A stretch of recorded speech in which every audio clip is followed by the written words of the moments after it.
আসসালামু আলাইকুম ওয়া রাহমাতুল্লাহ।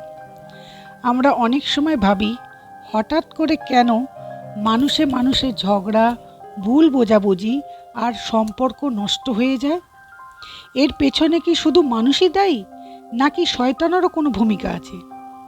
হ্যাঁ, আজকের ব্লগে আমরা জানব কিভাবে শয়তান মানুষের মাঝে ফিতনা সৃষ্টি করে এবং কিভাবে আমরা তার কুমন্ত্রণা থেকে বাঁচতে পারি। শেষ পর্যন্ত অবশ্যই সঙ্গে থাকুন। এদের মধ্যে কথিত আছে, একদিন ইবলিস তার সঙ্গীদের নিয়ে একটি স্থান ছেড়ে অন্যত্র যাওয়ার প্রস্তুতি নিচ্ছিল। এমন সময় তার চোখে পড়ল একটি তাঁবু। ইবলিস বলল, এদের মধ্যে ফিতনা সৃষ্টি না করে আমি এখান থেকে যাব না। সে তাঁবুর কাছে গিয়ে দেখল একটি গাভী খুঁটির সঙ্গে বাঁধা এক নারী বসে গাভীটির দুধ দহন করছে। পাশে তার ছোট্ট সন্তান বসে আছে। ইবলিস নিঃশব্দে গিয়ে শুধু খুঁটিটা একটু নাড়িয়ে দিল। হঠাৎ গাভীটি ভয় পেয়ে লাফিয়ে উঠল, দুধের পাত্র উল্টে গেল আর ছটপট করতে গিয়ে সে শিশুটিকে পায়ের নিচে পিষে ফেলল। ছেলের মর্মান্তিক মৃত্যু দেখে মা শোকে ক্রোধে উন্মত্ত হয়ে গাভীটিকে আঘাত করলেন এবং ছুরি দিয়ে আঘাত করতে করতে মেরে ফেললেন। এমন সময় স্বামী এসে একদিকে মৃত সন্তান, অন্যদিকে মৃত গাভী দেখে ক্ষোভে স্ত্রীকে দোষারোপ করলেন, এমনকি তাকে তালাক দিলেন এবং মারধরও করলেন। স্ত্রীর স্বজনরা কি আর ছেড়ে দেবে?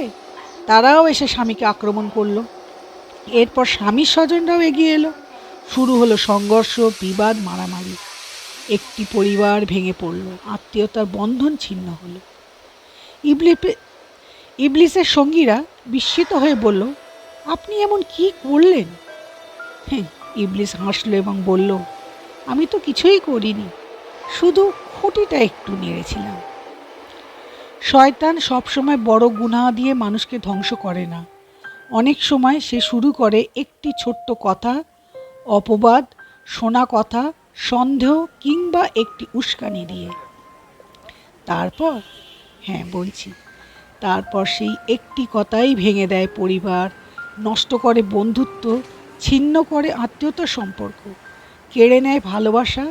আর মানুষ ভাবে, আমি তো শুধু একটা কথাই বলেছিলাম। আগুন লাগাতে অনেক কাঠ লাগে না, একটি ছোট স্ফুলিঙ্গই যথেষ্ট।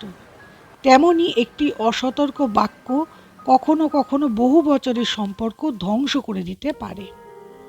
আল্লাহ তাআলা বলেন, বলুন আমার বান্দাদেরকে যেন তারা উত্তম কথাই বলে। নিশ্চয়ই শয়তান তাদের মধ্যে বিভেদ সৃষ্টি করে। নিশ্চয়ই শয়তান মানুষের স্পষ্ট শত্রু। সূরা আল ইসরা 53 নম্বর আয়াত। তাই কথা বলার আগে একবার ভেবে নিন, কারণ অনেক সময় মানুষ হাত দিয়ে নয়, জিহবা দিয়েই সবচেয়ে বড় ক্ষতি করে ফেলে।